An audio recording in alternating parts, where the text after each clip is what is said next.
Yo, what's up guys? Andy from TabLab here, back at it with another Instagram video. Today I'm going to show you how to share or send a comment to someone else on Instagram. This is a brand new feature, so let me go ahead and show you how it works.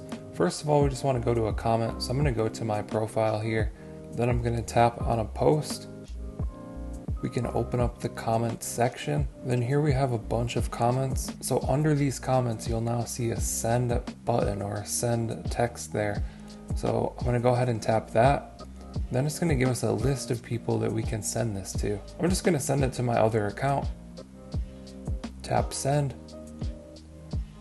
So I just got that message there. Then we'll go over to my other account and I'll show you what that looks like from the other person's perspective when they receive this. So here we are on my other account. I'm going to tap my messages in the top right, go into this specific message. We can see this is what it looks like. So we have the post here on top and then the comment right there below that. We can tap on this.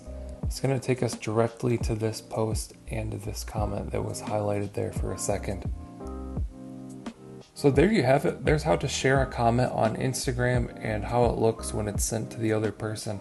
Hope you guys enjoyed this, found it helpful. Let us know what you think down in the comments below. Like and subscribe if you want to see more videos like this. Thank you guys for watching. I'll catch you in the next one.